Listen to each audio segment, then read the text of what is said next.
बिस्मिल्लाहिर्रहमानिर्रहीम। अस्सलाम वालेकुम। कैसे हैं आप सब? उम्मीद करती हूँ बिल्कुल ठीक होंगे। अल्लाह पाक ऐसे ही हंसता मुस्कुराता हुआ आबाद रखे और अपने हिफ्ज़ व अमान में रखे। आज मैं आपके लिए बकरीद स्पेशल में बहुत ही मज़ेदार सी मटन चॉप की रेसिपी शेयर करूँगी। ये रेसिपी आप ज़रूर देखिएगा क्योंकि इसमें एक मैं सीक्रेट मसाले के साथ ये रेसिपी शेयर करने वाली हूँ, जो कि रेस्टोरेंट में मसाला यूज़ किया जाता है। वो मसाला आपको मैं आज बताऊंगी किस तरीके से चॉप को इतना टेस्टी और इतना क्रिस्पी बनाया जाता है। तो मेरे साथ रहिएगा, बिना स्किप के वीडियो के अंत तक देखिएगा और अगर चैनल पर पहली बार हैं तो सब्सक्राइब ज़रूर करिएगा। तो शुरू कर लेते हैं अपनी इस रेसिपी को। यहाँ पर देखिए हमने एक पैन ले लिया है और इसके अंदर डाल दी हमने चॉप। मटन चॉप है ये मेरे पास और इसको मैंने अच्छे से वॉश कर लिया था। ये तकरीबन मेरे पास वेट में है 700 ग्राम है। अब वॉश करने के बाद इसके अंदर हमने डाल देना है एक प्याज ले लिया था मैंने, छोटे साइज़ का ही प्याज लिया है।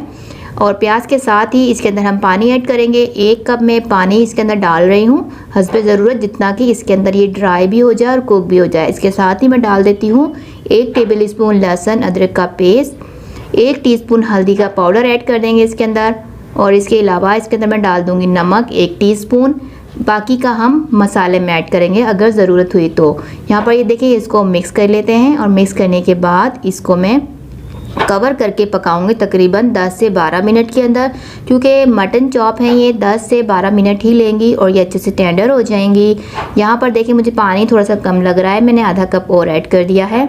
अब मैं इसको कवर कर देती हूँ ताकि ये अच्छे से इसी पानी के अंदर कुक हो जाएंगी और पानी हमने ड्राई कर लेना है। तो बस 10 से 12 मिनट ही लेंगी और जल्दी से ये कुक हो जाएंगी। अब यहाँ पर ये देखिए तकरीबन 12 मिनट के बाद मैंने जो है इसका कवर हटाया है, पानी इसका बिल्कुल ड्राई हो चुका है और ये चॉप जो है टेंडर हो चुकी है। आप देख सकते हैं इसके अंदर प्याज जो हमने डाला था वो अच्छे से मिक्स हो गया है, सॉफ्ट हो गया है, नहीं नज़र आ रहा। तो इसके देखिए पानी जो आपको एक्स्ट्रा दिख रहा है, फ्लेम को अब यहाँ पर हम हाई कर देते हैं और इसके पानी को भी ड्राई कर लेंगे। पानी ड्राई होने के बाद इसका हम सीक्रेट मसाला तैयार करेंगे जो कि इस चॉप को बनाएगा बहुत ही टेस्टी और बहुत ही क्रिस्पी। एक बोल ले लेते हैं, इसके अंदर 2 टेबल स्पून में यहाँ पर डाल रही हूँ दही। दही हमें बग़ैर पानी वाला यूज़ करना है। इसके साथ ही 1 टीस्पून हम डाल देते हैं कुटी हुई काले मिर्च, 1 टेबल स्पून डाल देते हैं चाट मसाला, 1 टेबल स्पून ही यहाँ पर हम डाल देते हैं कुटा हुआ धनिया, आधा टीस्पून में इसके अंदर डाल दूंगी ऑरेंज फूड कलर, 1 टीस्पून में यहाँ पर कश्मीरी रेड चिली का पाउडर यूज़ कर रही हूँ। और यहाँ पर अब डाल देते हैं 1 टीस्पून, यहाँ पर हमने डाल देना है आधा टीस्पून नमक ऐड किया, क्योंकि नमक हम पहले भी यूज़ कर चुके हैं। और 2 टेबल स्पून यहाँ पर हमने कॉर्न स्टार्च डालना है। कॉर्न फ्लोर डालना है ज़रूरी, क्योंकि कॉर्न फ्लोर से ये थोड़ी सी क्रिस्पीनेस होएंगी और ये जो मसाला हम लगाएंगे ना चॉप के ऊपर, ये मसाला इनसे अलग नहीं होगा, इसी के ऊपर ही चिपका रहेगा। तो ये भी आपको ज़रूर ऐड करना है। इसके बाद इसके अंदर हम कुछ सॉस ऐड करेंगे, हर घर में तकरीबन मौजूद होते हैं और अगर नहीं हैं तो आप ज़रूर रखिएगा, क्योंकि रेस्टोरेंट का टच देने के लिए हमें सॉस की ज़रूरत पड़ेगी।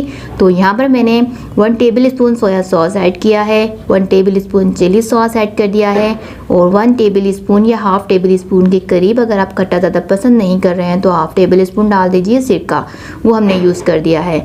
यह सिरके के अलावा आप लेमन जूस भी ऐड कर सकते हैं। तो मैंने 1 टेबल स्पून यहाँ पर सिरका यूज़ किया है। अब इसको मिक्स कर लेते हैं। ये देखिए मसाला जो है हमारी बहुत ही अच्छे से मसाले की भी कंसिस्टेंसी हो चुकी है। ये अब हमारे चॉप के ऊपर बहुत ही अच्छे से लगा रहेगा और बिल्कुल भी अलग नहीं होगा और हमारी चॉप को बनाएगा काफ़ी टेस्टफुल। अब इसके अंदर हम डाल देते हैं जो चॉप हमने बॉईल कर ली थी, कुक कर लिया था उनको, वो इसके अंदर डाल देते हैं सारे ही मसाले के साथ, क्योंकि पानी इनका जो है ड्राई हो चुका था। अब इस मसाले के साथ ही इसको हमने मिक्स कर लेना है, अच्छे से मसाले में कोट करेंगे ताकि हर जगह चॉप के ऊपर मसाला ये लग जाए, कहीं से भी ये बग़ैर मसाले के नहीं रहे। तो बहुत ही अच्छे से इसको हमने मिक्सिंग करनी है। मिक्सिंग करने के बाद अगर आपके पास टाइम है तो आप छोड़ सकते हैं इसको आधा घंटा मैरिनेट के लिए, और अगर टाइम नहीं है, जल्दी है, तो आप इसको फ़ौरन ही फ्राई कर सकते हैं। तो यहाँ पर देखिए मैंने आधा घंटा इसको रख दिया था ताकि और मज़ीद अच्छा सा फ्लेवर इसके अंदर आ सके मसालों का, तो और ज़्यादा जूसी बन सकें, इसलिए मैंने इसको आधे घंटे का स्टे और दिया है। अगर आप दे देंगे आधा घंटा तो आपकी चॉप जो है काफ़ी जूसी बनेगी। अब यहाँ पर देखें ऑयल को मैंने गर्म करने के बाद इसके अंदर चॉप डालती गई हूँ और इसको हम फ्राई कर लेंगे। फ्राई हम यहाँ पर इसको मीडियम फ्लेम पर करेंगे, क्योंकि चॉप जो है हमारी अच्छे से अंदर से टेंडर हो चुकी है। सिर्फ हमें इसके मसाले को कुक करना है और इसको क्रिस्पी बनाना है। यहाँ पर देखें एक साइड से ये कुक हो चुकी है, साइड को चेंज करते हैं। दूसरी साइड को भी इसी तरीके से फ्राई कर लेंगे और इसको निकाल देंगे। इसी तरीके से अपनी बाकी सारे चॉप को भी फ्राई कर लेंगे और उसको निकाल देंगे। तो ये देखिए मज़ेदार सी हमारे झटपट सी ये रेस्टोरेंट स्टाइल की मटन चॉप जो है बनकर हमारी रेडी हो गई है। तो इस बकरीद को अपनी स्पेशल ज़रूर बनाइएगा इस चॉप के साथ। ज़रूर इस रेसिपी को फॉलो कीजिएगा और अगर पसंद आई हो तो लाइक करके, शेयर करके और हमारे चैनल को सब्सक्राइब कीजिएगा और साथ में बेल नोटिफिकेशन को ऑन कर दिया करें ताकि मेरी हर रेसिपी आपको वक्त पर मिलती रहे। तो ये देखें अब मैंने ये चॉप भी इसके अंदर से निकाल चुकी हूँ। देखिए सभी को मैंने निकाल कर प्लेटर में रख दिया है और अपना एक खूबसूरत सा चॉप का प्लेटर बना लिया है। तो अब आप इसको सर्व करें रायतों के साथ, चटनियों के साथ, चपातियों के साथ, पराठों के साथ, पूरियों के साथ, बहुत ही टेस्टी लगेगी। तो ज़रूर एक बार बनाइएगा इसको और मुझे अपना फीडबैक दीजिएगा। अपना ख्याल रखिएगा, मुझे अपनी दुआओं में याद रखा करें। अल्लाह हाफ़िज़।